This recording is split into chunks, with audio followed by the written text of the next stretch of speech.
जब भगवान के जन्म का कारण बाबा सुना रहे हैं माँ को, तो कहते हैं देवी असुर मारी थापहि सुरन राखहि निज श्रुति सेतु जग विस्तारहि विशद जस राम जन्म कर हेतु। जो हेतु है सोई जस गाय भगत भव कुछ करने ही नहीं, काहे को दुनिया भर का संग्रह करही। सोई जस गाय, कवन जस? राम यस।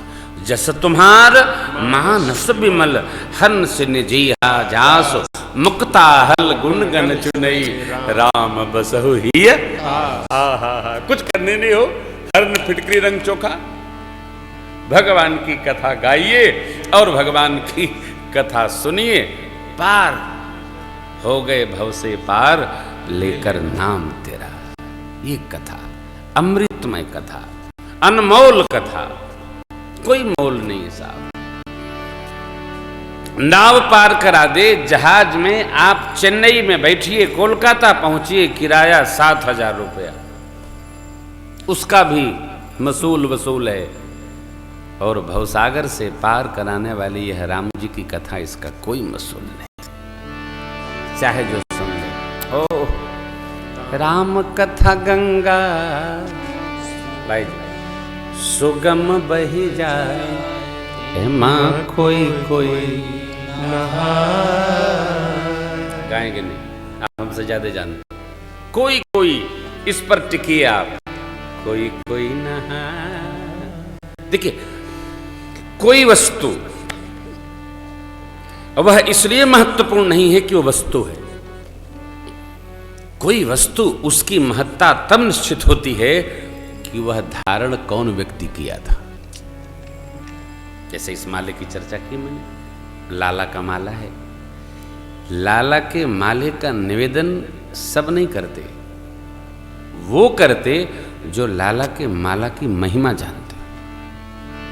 सबके लिए तो ये फुजले माला है भाई। दुर्वासा जी ने इंद्र को अपने कंठमाल दे दी। अब इंद्र तो इंद्र थे, हाथ में रुमाल लेके टहलेंगे कि माला पहनेंगे।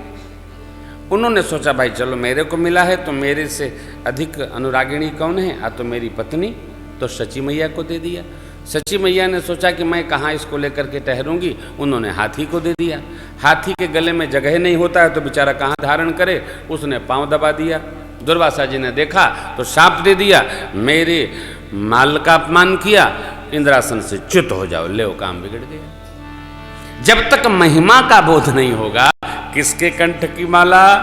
देखिए, सुग्रीव जी को भगवान ने मेली कंठ सुमन के महला पठवा पुण्य बल देई विशाला। महिमा समझो भैया, एक कथा की बड़ी महिमा है, कोई कह नहीं सकता है। संतों की और कथा की महिमा कहते कहते परमात्मा रुक गए। गोस्वामी बात को लिखना पड़ा, कही सकन शारद शेष नारद सुनद पद पंकज गहे। भगवान श्री मुख से कहते हैं, संतों की महिमा सुन मुनि साधुन के गुण जेते, कहीं न सकहि शारद श्रुति कही सकन शारद शेष। यह सुनकर नारद जी भगवान के चरणों में आ गए। ये महिमा है, संत महिमा, कथा महिमा, भगवान की निज महिमा, कहने में नहीं साहब। महिमा का दर्शन करिए।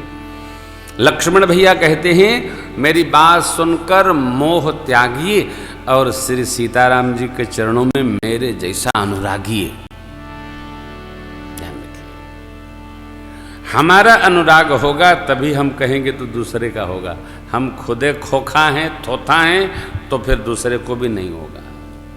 जो होगा वही कहने पर होगा, यहां न होगा तो जिह्वा से निकलेगा तब भी नहीं होगा। जो महापुरुष भजन करते हैं वो कहते हैं जाओ भजो, तो उनके कहने के प्रताप से भजन बनने लगता है। हमारा राम प्रेम है तो आपको बढ़ेगा, नहीं। लक्ष्मण भैया का राम प्रेम दृढ़ है। लक्षण धाम राम प्रिय सकल जगत आधार।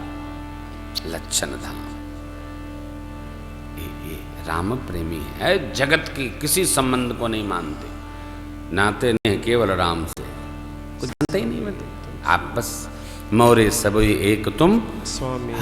कुछ नहीं, स्वामी सखा पितु मातु गुरु सब प्रभु आपे। ऐसी निष्ठा। प्रातः काल भैया बट दूध मंगा के भगवान ने जटाजूट संभारा है। माँ ने सहज श्रृंगार किया। प्रातः विधि से निवृत्ति पश्चात वर के वशीभूत वर के कारण से बरबस सुमंत्र जी को राम जी ने पठाया अयोध्या। सुमंत्र जी ने बड़ा निवेदन किया, परंतु भगवान ने शिवी दधीच आज दिव्य महापुरुषों का टेक रखा और कहा महाराज ऐसा है, धर्म न दूसर सत्य समान, प्रमाण आगम निगम और पुराण ऐसा कहते हैं। मैं सोई धर्म सुलभ करी पावा। सत्य के समान धर्म नहीं, यदि मैं जाऊंगा तो सत्य चुकेगा, सो हमको सत्य का पालन करने चाहिए। सत्य बोलना सरल है, सत्य का पालन अतिशय कठिन। कहने में अच्छा लगता। किसी ने कहा महाराज मेरा मन भटकता है। मन का स्वभाव है भाई, उसको काहे बांधे पड़े हो। मन का भटकना बुरा नहीं है, मन का विषयों में भटकना बुरा है। ये कोई प्रश्न नहीं करता महाराज मेरा मन विषय में ही घूमता रहता है। अरे भाई आप जो विषय है उससे मन को हटाने का महात्माओं ने उपाय, महापुरुषों ने उपाय बताया। क्या? मन को भगवान में लगा दो, विषय में न भटकेगा न अटकेगा। अरे भाई मन का, अब किसी का स्वभाव है, बच्चे का स्वभाव क्या है? उछलेगा, कूदेगा, चिल्लाएगा, गुम करेगा, हल्ला करेगा, उससे क्यों उलझन होना? उलझन तो तब होती है जिसका स्वभाव नहीं वो वैसा करता हो। किसी का स्वभाव है उत्पाद करने का तो उसको स्वीकार करो। पवन देवता आएंगे तो उत्पाद करेंगे, खिड़कियां बंद रखिए, पवन देवता नहीं आएंगे। जाड़े का मौसम है, आप जानते हैं, शीत ये शरद उत्पात मचाएगा, स्वेटर पहन लो, साल ले लो, कुछ धारण करो, उत्पात नहीं होगा। जब हम जानते हैं तो उत्पात से नहीं भय करना। हम जब स्वभाव समझ गए तो फिर क्यों अपने अंदर अभाव आवे? समझिए ये स्वभाव है, मन का स्वभाव है। भगवान श्री कृष्ण भी कहते हैं अर्जुन से, इसको साधो, कहते हैं चंचल है ही मन कृष्ण। कैसे साधे? हम बताते हैं ना, भगवान ने बताया। इनको इसमें लगाओ, इन तत्वों में रमाओ, इसमें अरे मेरे में लगाओ भाई। हम भी मन को परमात्मा के, अरे महाराज बड़ा कठिन है, कल सुनाऊंगा। कोई कठिन नहीं है, मन को भगवान में लगाना कोई कठिन नहीं, रमाना कोई कठिन नहीं। हमको मानना पहले पड़ेगा, मन के लिए मानना होगा। आपको मैं निवेदन करूं, बहुत कठिन है। मैं बचपन से लेकर और ग्रेजुएशन तक चलते ही रहता था। मेरी पूजनीय नानी जी कहा करती थी, दिन भर घूमत हो तनी बैठो करो थोड़ा।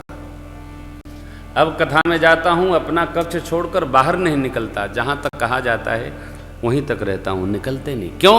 मन को साधा। रघुनाथ जी की कृपा भाई, कमरे में बेड है, उसी पर बैठे रहूँगा, कुर्सी पे बैठ के पढ़ूंगा, पूजन करना होगा पूजन। कमरा से मैं निकलते ही नहीं, टहलना भी होगा तो कमरे में टहलता हूँ। आप साधोगे तब न सधेगा भाई। इतनी हलचल है जैसे अश्व की हलचल हो। आदमी एकांत शांत बैठना भी नहीं चाहता, बैठेगा घूमता रहता है। प्रेजेंट बॉडी एब्सेंट माइंड, क्या मतलब? ऐसा व्यक्ति कहीं भी रहे सर्वत्र दुखी रहेगा। बैठो तो बैठो शांत। भगवान वन में हैं, परम शांत। क्यों? सरकार का स्वरूप है ना, सुंदरकांड में श्लोक है, शांतम शाश्वतम अप्रमेयम अनघम। अरे जहां विकार नहीं, परम शांति। हम भगत हैं, हमारे अंदर भी चित्त में शांति। बैठो तो बैठो, बैठो, बहु हलचल में न रहो भाई, बैठो। बच्चा हलचल करने दो,